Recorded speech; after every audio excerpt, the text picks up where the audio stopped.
I'm Reverend Phil, and I'm your host for Words of the Prophets. Where are our prophets now? Where are those messengers God chooses to communicate divine revelation through? In the past, the Creator has sent prophets like Abraham, Siddhartha, Jesus, Muhammad, and many more. Maybe our higher power has switched tactics since we reinterpret God's words as soon as the Creator's prophets leave us. Could it be that Spirit talks to each one of us individually and we haven't learned to listen? On Words of the Prophets, our modern prophets show us how to find the internal prophet that is the I Am, and we discuss the application of spiritual principles in all aspects of our lives. Love and light, everybody. I'm Reverend Phil, and I'm your host for Words of the Prophets. Today, my guest, do I have to introduce you? Does not everybody know you by now?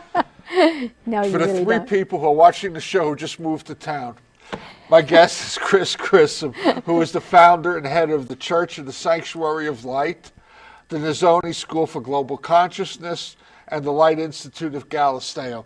Welcome back. Oh, I love being here with you, Reverend Phil, And we with love all the having rest you here. of you. So today's prophetic topic is Designers of Our Destiny. Mm-hmm. And this topic comes from Chris's book called Psychogenetics, The Force of Heredity. It's chapter 3, page 39, and the complete sentence reads as follows. We are not victims of our bodies. We are instead the designers of our destiny. And we're going to explain what that means. We're going to explain the title. But before we even get into that, how about a little brief introduction for those three new people who are just tuning in? What can I say? Like everyone else, I am filled with memories of this lifetime and other lifetimes. And those experiences and memories that I've had compose me at every moment in terms of who I am. But I wrote the book, Psychogenetics, because I know that above all the books I've written, it's the one that everyone can nod their head and say, yes, I know that, I know that. And all of my books are about what you already know, but just reminding you to give a little pat on the back and say, yes, I know that, spiritually, emotionally, mentally, and physically. I mean, and we were talking before the camera started rolling, and I'd mentioned to you, I sit there with this red pen and I start underlining stuff, and you're like the first couple of chapters is nothing but red. It would have been easier to underline what I didn't want to talk about than what I did want to talk about. And I just want to touch on that, and then we're going to get into the book to some extent. If we get through the first chapter today, I think we're doing good. There's so much good stuff in there. And that's just what I wanted to talk about. This book and so many of the other books that Chris has written. There's 13 of them, I believe. 14, I think. 14. And we've done like 4 or 5 of them on shows. Yes, thank you. They are always so packed full of goodies. Those of you old hippies who are watching, remember record albums? They used to have songs that was called filler. They really weren't good songs. We had like 2 hits on the album and like 8 songs that were just like, you didn't want to listen to. No filler in these books. It's amazing. I want to take this is even the introduction, but I want to take out of the introduction, you made a comment in your acknowledgments. I joyously thank my higher self for transmitting to me the concept of psychogenetics and illuminating the intricacies of true hereditary. Yes. Talk to me about the process of writing this book. Well, I think it really began, I was on my way to India, and I wanted to talk about genetics. I wanted to talk about how we're not just physical bodies, but that we have emotional genetics. I was already, in the book before this one, Soul Bodies, talking about spiritual, emotional, and physical genetics, and I really wanted to amplify that, but I didn't know how to phrase the conversation. And my higher self on the plane said, call it psychogenetics. And so when I got up to discuss it in India, I said psychogenetics, and everybody nodded their head. And I realized, and that's what happened ever after, was that when I say psychogenetics, people already understand what that means. The psycho means the part of my essence. More than just my physical body. The emotional, the intuitive, the spiritual, psychogenetics. What has composed us. the designers of our destiny. So what we're talking about is the equivalent of physical pass-me-downs, like certain hereditary physical properties, whether they be eye colors, whether they be, certain diseases or something. Yes. So we're expanding out what we heredit, that's not a good word. What we inherit. Inherit, thank you, Yes. from family. Yes. And it's more than just the physical. Absolutely. And there's a correlation. For example, even in my family, I have of the same father and mother. I have a grandchild with green-blue eyes and a grandchild with dark chocolate eyes. And the color of our skin, the color of our eyes, aligns us, really, our physicality aligns us to members of our family with whom we have psychogenetic inheritance that's specific to our soul's purpose. So it's fascinating that we create bodies not only in concert with the many lifetimes that we've had, but also in concert with the lifetimes we've had with members of our family. Sometimes adopted children will begin to look, or will look exactly like their adopted parents, because there's a psychogenetic connection that even goes beyond the physical body, that goes into the spiritual body. So all of these things interweave. It's not just the physical, just your eyes, but the color of your eyes may tell you about the relationship you have with different members of your family. So it's fascinating to begin to explore the conversation. And this is kind of like one of those things like which came first, the chicken or the egg. So what we're really talking about is we don't reflect our genetics. Our genetics reflect us and what we're here to accomplish and experience in this particular lifetime. Our genetics will whisper to us a lot about our purpose and our intention, coming from our own soul level. And it's really exciting to recognize that we can consciously begin to identify the purpose and the meaning of our genetics, and even more powerfully, Reverend Phil, we can actually change our genetics. Well, so that's the idea, chapter 2. We can't go there yet. Okay, we won't go there yet. Because I saw that in chapter 2, which was, I want to make sure we get to that, even if we jump a little bit later. All right, hold me back. Hold me back. When we talk about one of your books, I love to quote your books. Like I said, there's so much wonderful material. So the first chapter is called Psychogenetics, the beginning. And on page 10, the price of our unresolved family issues is the ripple out effect whereby themes repeat themselves within any other relationship situation we create. And then you went on to talk about an example, but I'm just going to throw this out without reading the whole example. But it's like, if I have unresolved female trust issues and I don't get them resolved in my family right away, I'm going to bring to me females who help me face that particular. And it may take you a whole lifetime to face it, because what typically happens is that we magnetically attract them because we're still working on that theme with our mother, our sisters, our aunts, our grandmothers, and then we project onto them. So we only see them through eyes that say, well, you look just like my mother, or you are just like my mother or my sister. And so we respond and react to them in the same way. So sometimes it takes us a while to stop saying, it's you, it's you, it's you, and begin to discover, no, it's me, it's me, it's me. I got to share a story with you. I had worked years back as a counselor, domestic violence, Yes. and I did groups. Yes. And this new guy shows up from first group, and as is the case, I asked him, would you share your story as to why you're here? And he goes into this story about how he's been married 4 times, and each of his 4 wives had affairs, and he had to leave them, and then he just kind of lost it with the 4th wife and wound up hitting her. And so I asked him, what is the common denominator?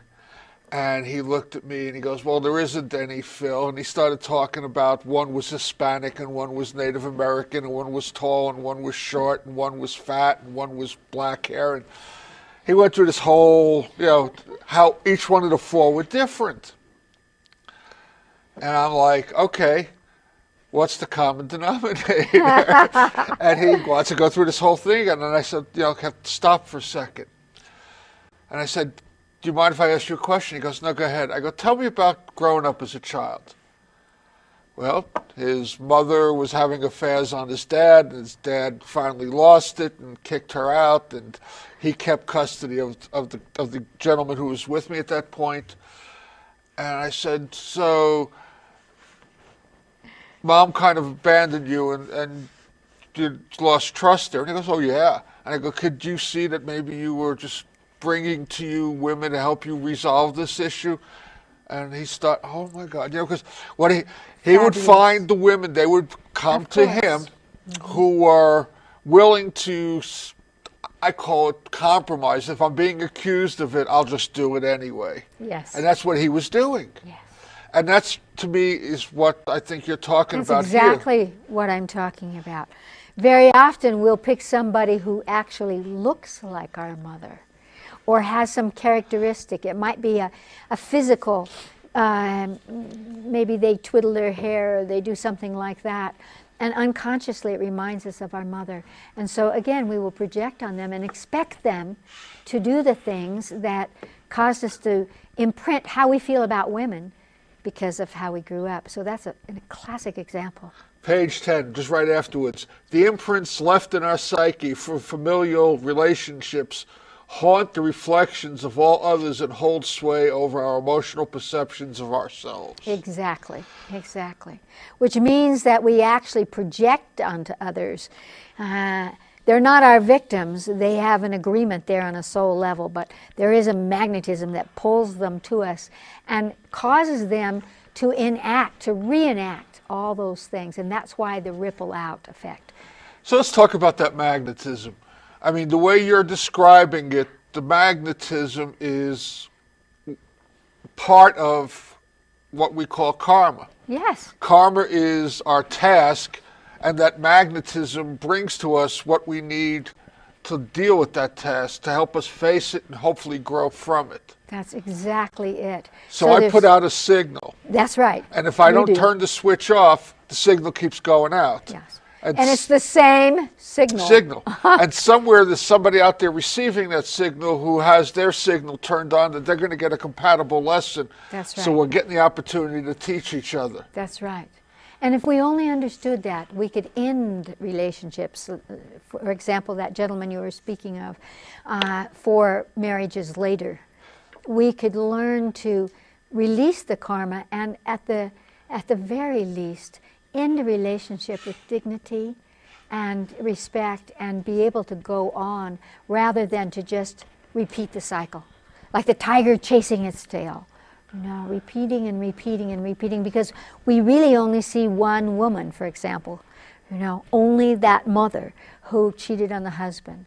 Those psychogenetic imprints are so profound in us that even if consciously we say, I don't want anyone that's anywhere like my mother, for example, we will be attracted to the one that's physically or psychically exactly like our mother. And sometimes it manifests in the strangest ways. Yes. Yes, it does. My second wife, and we talk about her in the past because that's where... Yes. But that's that exact same thing. I mean, we used to, when we were able to communicate after, we came to that realization that she had married her mother and I had married my father. Wow, look at that. That so we were pushing each other's buttons. Yes. And it was just, the dynamic that went on was just unbelievable. Yes. And it's just amazing how you can bring that person into your life. Yes. And then what happens is, since you have them in a very constrictive box, you yourself are in a constrictive box, so it makes it difficult to admit or to become illuminated as to what's going on. Very often relationships end because each of you will die saying, no, that's who you are. and you did it, when it has nothing to do with the truth.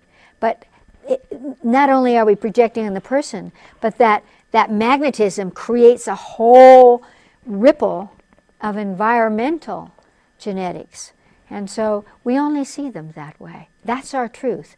And we will end a relationship or suffer and hurt and be angry through many relationships just because of that.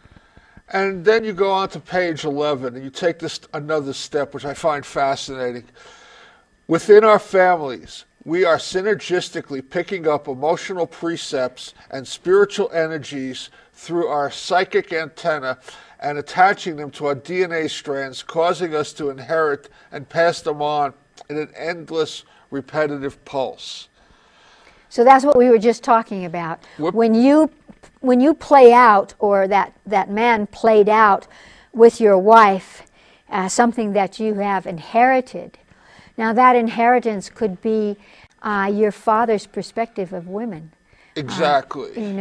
That he felt, women, you have to be careful of them. You can't really open yourself to them, whatever his prelections were there. You may have that same inheritance. And so what's interesting about it is, even if you have no children of your own, you will send out that ripple about relationship through the body to the world. So you actually are imprinting the entire world with that concept. And we wonder why people shake their heads and say, well, relationships just don't work. So what you're talking about now is a collective karma. The creation of a collective karma that's rippling out. And we are participating, and we are the source of that collective karma, because we're spewing such powerful precepts into the world so that all the little children pick it up from us. So, without us even saying anything. Two thoughts pop to mind. The first, to pass me down, from generation to generation, yes. Is that basically, and I forget the chapter and verse, I'm bad with that in the Gospels, but where Jesus talks about the sins of the father, maybe not even in the Gospels, are visited on the children. For 7 generations? Yes, as do the Native Americans. They say the same thing, 7 generations. And that is speaking of that ripple. And the intensity of inheritance, psychogenetics, the force of heredity, that is so ingrained in us that without being aware of it, we'll just pass it on and pass it on and pass it on. Even if we don't actually experience or have an illumination as to what it is. So now, let me go back to this concept of group karma, and let's try to get more specific. Let's talk about, for instance, Northern Ireland. Protestants, Roman Catholic, conflict for who knows how long. Yes. So what you're saying is that this happens, somebody's got a gripe, shares it with somebody else, they buy into that gripe, the other side gets to, and it starts to grow, and it starts to infect those who are not centered themselves in spirit, so to speak. Yes, absolutely. But what's really interesting about that is that, speaking of collective karma, that we are open spiritually. So in other words, we inherit in a horizontal way. We can inherit from somebody who has an experience. And one of the things that I might have talked about in that first chapter, talking about physicality, is that if your grandfather or someone else had an experience, that will pass down to you genetically. In other words, it was an experience he had. He might have been the first generation to have that experience, but it comes to you and ingrains into your physical DNA. Why does it skip my father? Well, it may not skip your father. It may be passed down to him, and he may inherit that in a particular way. For example, to be violent with his wife, or to be violent against Protestants or Catholics or something like that. And he won't even know why it's so intense in him. But when we're talking about passing down or collective karma, your experiences and your conclusions to those experiences actually crystallize and become a genetic matrix. They become a crystallized form that allows the next generations to hold that form. That's a whole conversation about you instead of your father, because our grandparents hold our spiritual chi, and our parents hold our blood chi or our physical chi. So there's another ripple there. That's chapter 2. We'll get there. Yeah. Sorry about that. That's quite all right. So, how do we reconcile psychogenetics with, is this a more in-depth understanding of what we would call traditional therapy? Absolutely. And it's what you were always doing in your counseling, in effect, which is to peel away, like peeling the onion, to peel deeply into someone's psyche, not just what they can verbalize. It's not the verbal conversation, but it's to really go back to the source of something, like that example you used, that the man had inherited an imprint, which may have come from his father, because his father may have experienced, the father's experience of the mother being unfaithful was passed to the son. Yeah, and it might have started who knows how many generations back. I didn't right. go back and explore that. Yes, So what we're exactly. basically looking at is a deeper, and to me, the meaning of karma, which is cause and effect. Exactly. That whatever we are experiencing, there's a reason for it. That's and right. We don't have to know the necessary origins, how far back it goes, but if we could see that it's part of the programming, then you go in here, let me just, page 12. Mm-hmm. The purpose of this genetic engineering, environmental inheritance, is based within the laws of karma and can be modified through consciousness. That's right. Now, when So you cause say and effect. consciousness, that's a specific word. You didn't say through spiritual practice. Why? That's right. Because we can sing and chant and pray and meditate forever.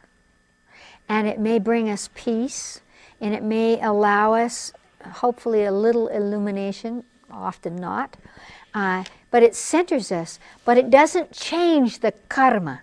The karma is an essence level, cause and effect, action and reaction. Something is formed because of your conclusion and your experience.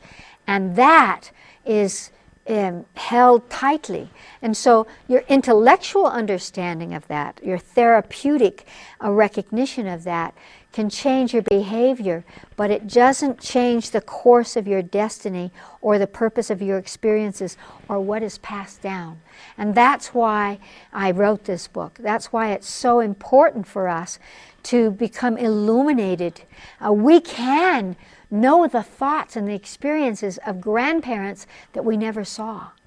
And feel, it's the same way that we can feel, again, an alignment with a grandparent or an aunt or an uncle, or even someone who comes into the family that's not our blood. We feel it because there is that karmic connection. It's coming in at a source level. And until we really touch that, we don't actually free ourselves. We can change our behavior, but we don't take that leap, the evolutionary leap that changes what it is to be human. So how do we change it? We change it through consciousness. And consciousness is not just a mental faculty. Consciousness holds all the 70 senses. So consciousness dovetails experience and wisdom. They come together and give us the aha. And we suddenly recognize. We don't have to take it piece by piece. The hologram occurs. And we find ourselves in the center of it. And that's when we break free. In taking spiritual practice, we can adapt the practice So it's not just generic, but it's specific to affect the consciousness and therefore free us. Yes. But when you say spiritual practice, what people usually understand by that is if I pray every morning or I meditate every night, then this is going to change something. What that's going to change is it's going to separate out the chatter so that you can move to the self. And this is very, very useful. But the idea that if we practice spiritual practice, we will therefore, in some religions, be closer to God, be more acceptable, be more divine, has nothing to do with that. Yikes. Took the words right out of my mouth. Yikes. So what you're basically saying is that we can raise our vibration, that spirit, in my interpretation, I just used the example that spirit as an energy has a vibration. Yes. Yes. So I can raise that vibration, Yes. but not change what I'm here to face. Not through spiritual practice. When we raise our vibration, it helps to illuminate for us our willingness, our emotional willingness, for example, even our physical willingness to incorporate different realities.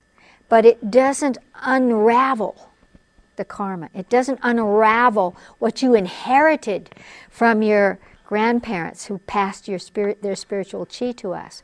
And that's why consciousness is so crucial to actually specifically focus. Later in the book, I talk about spiritual DNA, spiritual recognition, inheritance. I think that's chapter 10, but okay. Yes, but here in chapter 1, we can begin to observe what are we unconscious of.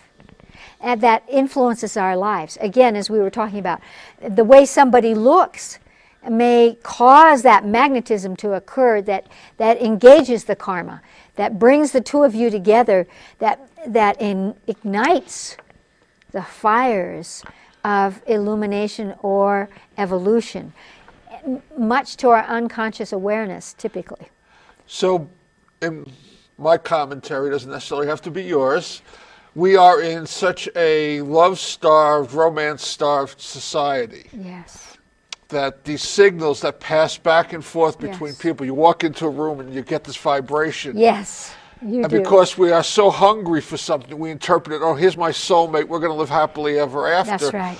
And that's right. not necessarily And the that case. typically occurs when a soul friend of yours with whom you have karma will come in and participate in you getting divorced.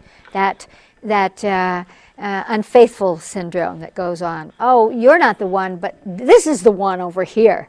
And so our attention turns to this one over here because they fit the criteria. They look like the mother. They have a smell.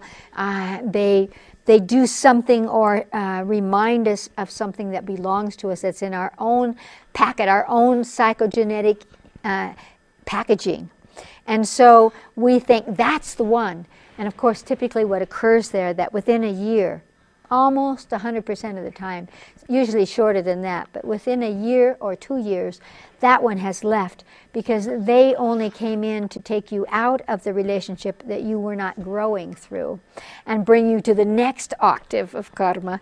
You see, evolution never ends. Which we get then get the choice to re-experience what we had and we just left or do something different. We think it's different for a while, and then pretty soon we start hearing ourselves going, that's the same thing the other guy did. That's the same repetition there.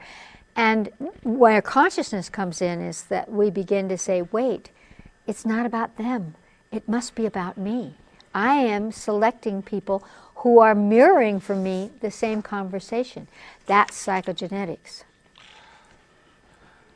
So you talk about, on page 13, and I'm going to jump around here a little bit, energies reassembled to suit the soul's purpose. That's a very important statement. Yes. So that means if I get the lesson, things change, go for my next lesson.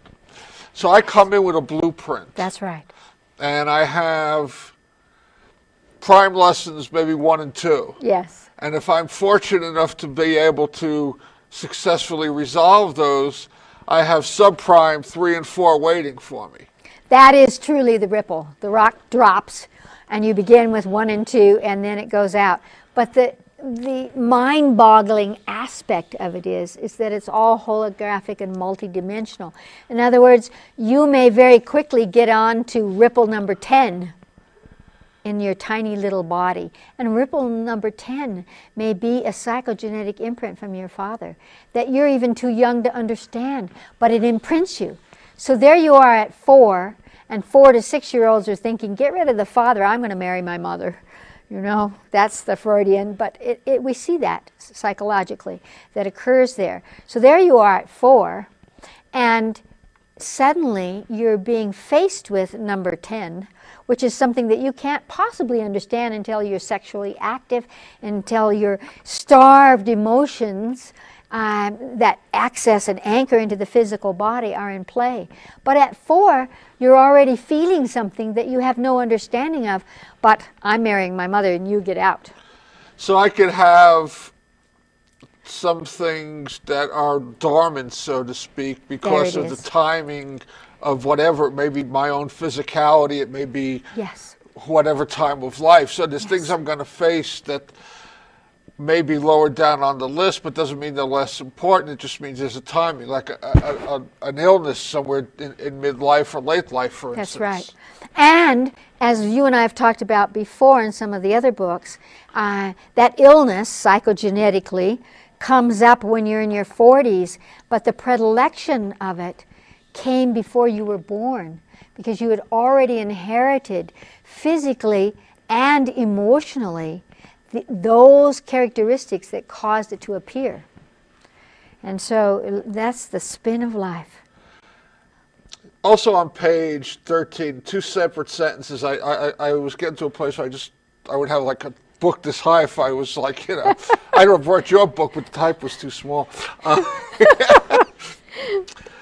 We are soul families who share, and then a little bit further down, the matrix of genetic encoding. And so soul families are more than just the physical families. The physical families I'm with are actually my soul families as well, for the most part. That's right.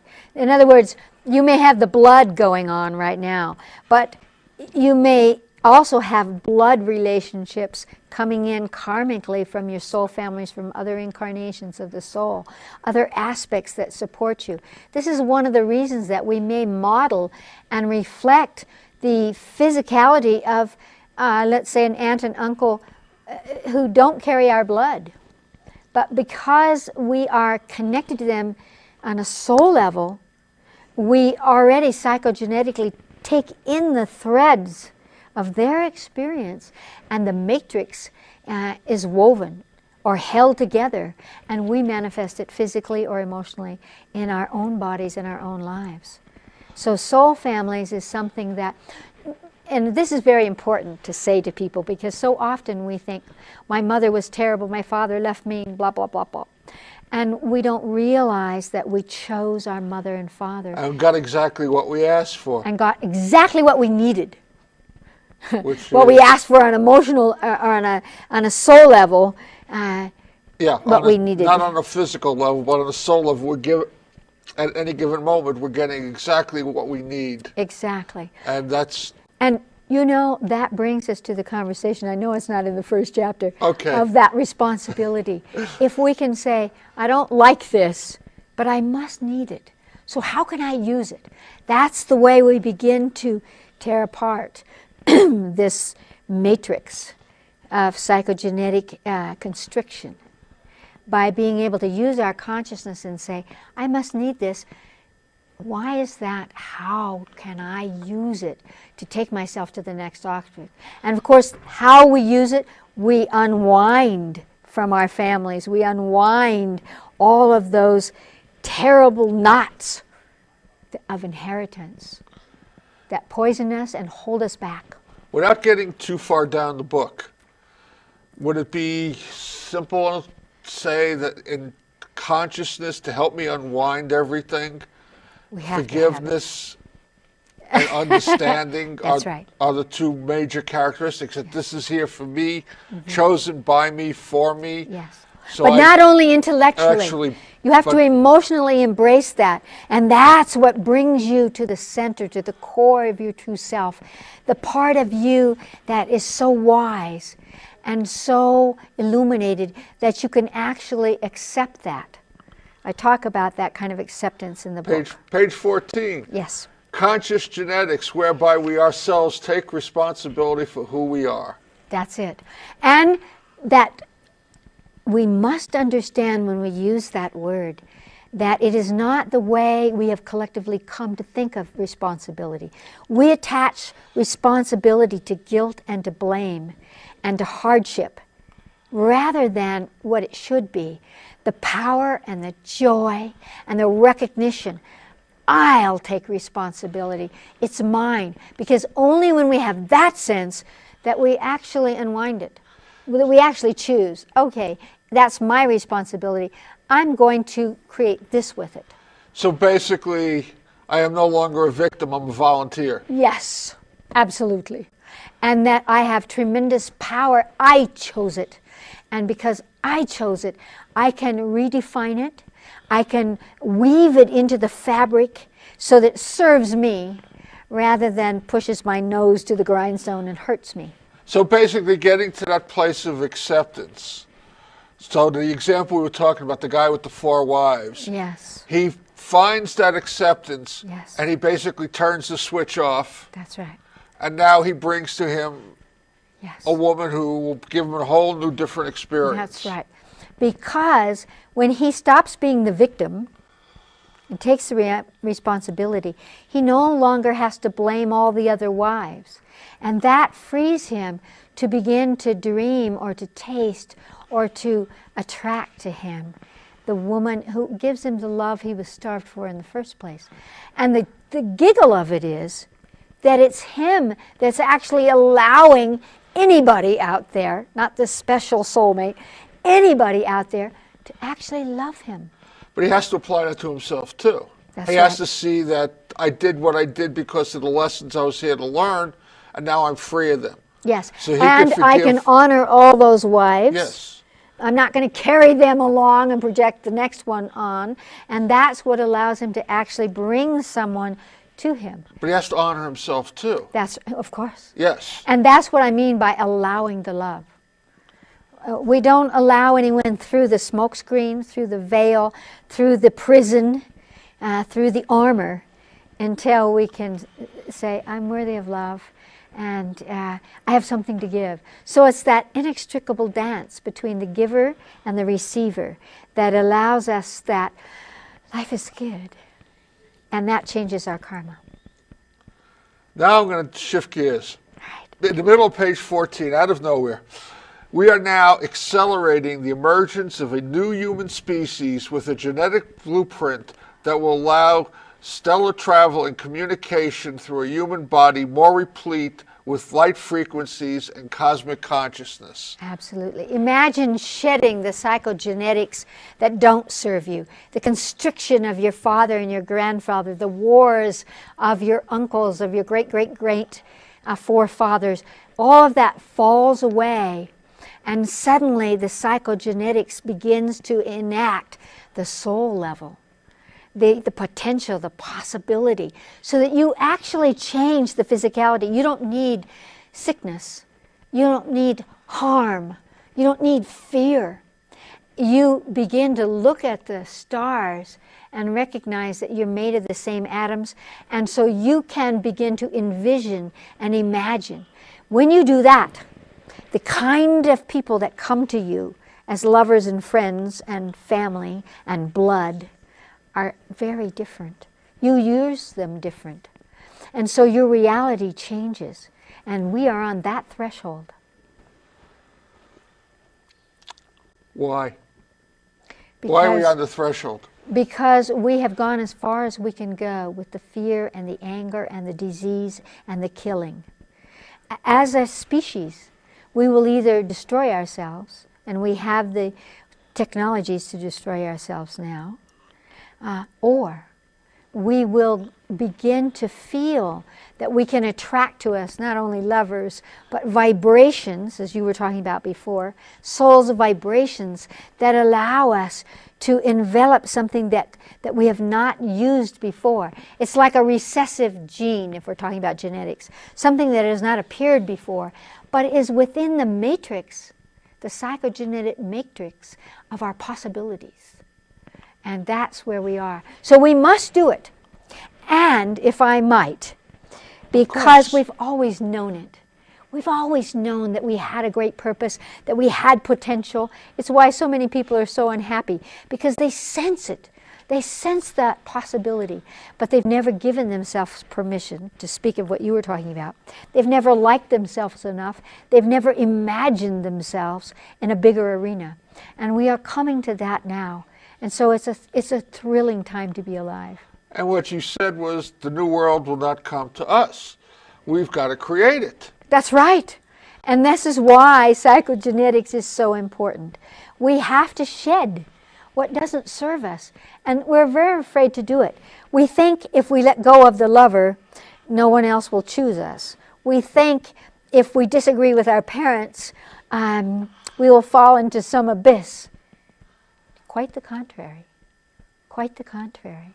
We can pick and choose. We don't have to give up our religions. We don't have to give up our parents or our lovers. But we can begin to pick and choose what serves us. Not from a just, I have to win the argument. But from a place that says, I want to be in peace. I want to allow love. I want to do something I never thought I could do. All of that is in our genetic matrix. Our psychogenetic matrix, our physical potential, our emotional potential, our spiritual potential, it's all sitting inside us. Do we all have to achieve it? Or can... Reason I'm asking this, I had a teacher, we're not getting too deep into this, basically he was a spirit guide. Yes. He was a 4th century Buddhist monk. Yes. And what he taught was, in Revelation, I think it talks about 144,000 will be saved. And he said, well, the number's right, but the concept is wrong. That's right. That the 144,000 are what he would call collectives, what you call soul families, that they vary Key in players. sizes. Yes. You know, like from a few thousand to a few billion, each collective, each family, that all 144,000 have to be saved. That we cannot just move forward. But it's an interesting word that he used, because he could mean saved, meaning you must save parts of their experiences or parts of their illumination. And this is why traditional cultures have always honored their forefathers, those that have come before them. But in our vernacular, we have to dissolve, and this is what he meant also, we have to get rid of the word saved. Saved from what? From ourselves, from destruction? Those aren't the point of our lives. That's not the point of our lives. The saving is basically, as I understood it, the elimination of all the karma. Yes. The exercise of the free will over the spirit will. Mm-hmm. Mm-hmm. Yes. And so that's an exquisite access again. But when you say that, you're using karma in a negative way.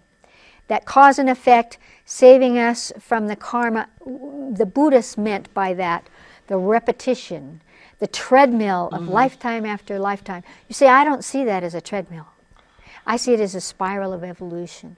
That each time you combine with a different parent, with a different spiritual DNA, with more than the same blueprint, a little bit different blueprint, and that's what causes the evolution. So I do not feel that it is a punishment to be born. I don't feel that way. I know you don't. I'm just making that point. I know what you're saying. Because most people think karma is negative. No. You're stuck with it, you're repeating something. No, it's just cause and effect. It's cause and effect. It's a sign of divine love. That's that right. we don't just, okay, Phil, you failed, corner for the eternity with a dunce cap. Yeah, exactly. Yeah. Never, ever. Exactly. Never, ever. I mean, but it's my best understanding is it gets created every time I choose self-will That's over right. God's will. That's right. And I have and to not meet necessarily myself. over God's will, because who is God? You are God.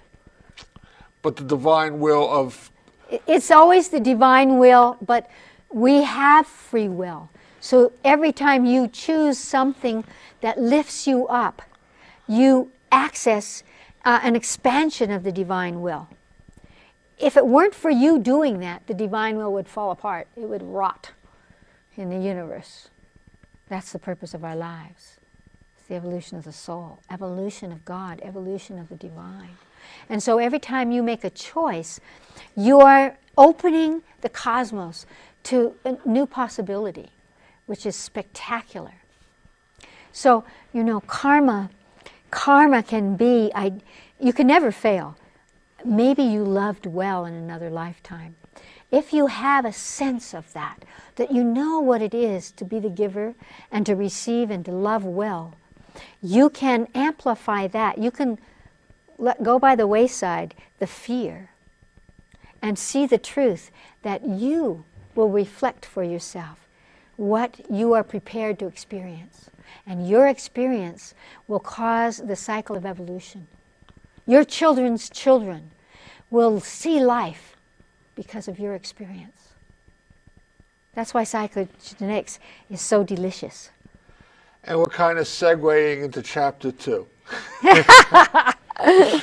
And we only got a little bit of time left, but chapter 2 is ancestral chi, the mists of the past. And page 20, chi is the infinite energy that sources life. Do you want to elaborate on that a little bit more? We know the word from the Chinese, that it means the energy of life, but we don't often embrace the energy of life for ourselves. We feel as if our lover's going to give it to us, or the pill that we take is going to give it to us, or if we please God, He's going to give it to us, and we don't realize that we are bubbling with the source of life, and that it doesn't have to die. It doesn't die with your body. It's attracted to you, but it comes from you. And so the energy of life is the energy of decision. It's the energy to go on. So we have inherited the mist of the past. And we have inherited the experiences and the bodies and the blood of our forefathers through our chi. In other words, it's living within us, in our blood, in our cells. Our cells hold, the mind of the cell holds the memories and the imprints of our forefathers and our many lifetimes. And page 21, it is for us to accept with dignity that which is ours to live. That's right. So we want to accept that we've been given certain structures of body, certain predilections for emotions, predilections for the world around us that we have inherited. And we want to come to a place, as you were talking about in your vernacular, to love ourselves, to respect ourselves. That's what I mean by the dignity of self-acceptance. And then, through that, we want to begin changing our karma, changing our potential, so that we become a new species. And that we deliver into the future, 7 generations into the future, an easy access, not a recessive gene, but an easy access to happiness, to fulfillment, to incredible manifestation, to possibilities. Page 21, the powerful influence of ancestral chi whispers greatness or weakness down through the pathways of our possible realities. Exactly. And so, for example, you may have a grandparent who died early from a heart attack. You don't need that ancestral weakness. You don't need that. You could, through your consciousness, and this is what I'm talking about, because in all my books I always tell you how to get out of it. You practice how to get out of it. You could explore, higher self, show me a relative, ancestral chi that is positive and strong, a strong heart. And suddenly you will link up with an energy that could support you now. So we want to weed out the poor ancestral chi. In Chinese medicine, when a woman is 7 months pregnant, 5 and 7 months, we begin to do certain patterns of acupuncture that influence what that baby is going to receive from the mother and the father. Imagine, they knew this 5,000 years ago. We can do it, even if you're not an acupuncturist or you don't have the availability of an acupuncturist, through your consciousness.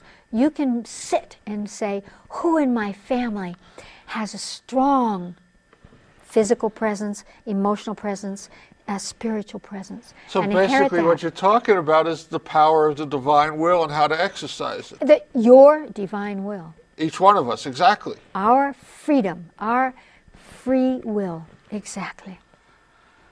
I need to cut in, make a couple of quick announcements, all right. and then we'll get back to a little bit more ancestral chi. All right, love it. Wow. Okay.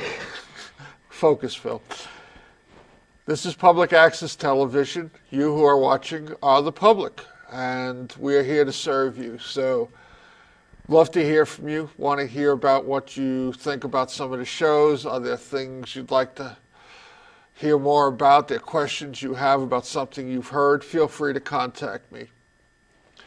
Also, if you have an idea for a show that you'd like to have done, or maybe you think you'd want to be on a show and do it with me, again, contact me. Whatever, just my email, my phone number, they flash on the screen. They'll roll at the end of the credits. Also, just to let you all know, I am a spiritual counselor. I work with my clients on the level I believe where the real healing happens, what Chris and I have been talking about, which is on the spiritual level. I cannot solve my problems with the same instrument that created my problems. I can't think my way out of it. I have to work on my spirit and use the power that brings. So if you've got a problem with some form or aspect of life and you think you might be benefited by some spiritual counseling, contact me. Again, email, phone number. I work strictly on a donation basis, so you don't have to worry about money. If you don't have any, don't worry about it. Next week ties in beautifully with this. We're going to have a doctor of Oriental medicine. His name is Dr. Harisho Singh Khalsa. And we're going to talk about what, on a more holistic level, on a physical level, what Chris and I have been talking about, the understanding of the oneness of the individual and the holistic and how everything ties in together and how to deal with it. And yeah, this is knowledge and understanding that's been around for 5,000 to 10,000 years easy. So tune in next week for that show. And I guess we're back. There's so many things that here. You started talking about spin points in the body. It is essential to dissolve all the points of reference to incarnations. You want to, that was page 27 and page 28. So can you? Well, we could say that spin points are focal points within us. It might be an experience that your father had. It might be a perspective, a conclusion that you have. It might be a place of, for example, in an acupuncture meridian, there might be a spin point or a particular point of energy where energy gathers that could support you. And so what we want to do is to recognize what those spin points are. That spin point just means a coagulation or a concentration of energy so that you can open that and release that which is holding you to a particular pattern in this lifetime, whether it's a physical pattern or a spiritual pattern. So we want to become aware, and I always say in all my books, we want to dissolve the crystallizations that we call, which isn't exactly true, but that we call the past. Whether they are, again, ancestral chi that you got from somebody psychogenetically, or they are something that you are holding on to because you don't think you'll survive without it. Maybe they're incarnations of the soul. They could be a thought form you had last night. And we want to dissolve them so that we can continually stimulate the advancement and the evolution of our brains, our potential, our human existence. When we dissolve something, do we have the ability to bring it back? Unfortunately, we do. And typically we bring it back in a fairly crystallized form because the emotional body associates. And so you may have thought you got rid of a theme, of an emotional theme, and then you meet someone and it's repeated. And so we bring it back, but what we need to understand is that we didn't dissolve it in the first place. We just took the top off. We took the mask off, and underneath the mask are all the energies, the chi, the energies that form that mask or form that perspective, that body even. I have seen people's bodies after doing psychogenetics change, physically change the face, the structure of their bodies. So we have the power to change, and so if we tend to bring something back, it just means there's a little more we could do there. Look at it from a different perspective. See the relationship, what Einstein called relativity. You know, the relativity, as the Chinese used it, of one thing to another, the glue that binds us as soul group, but also in our physical form.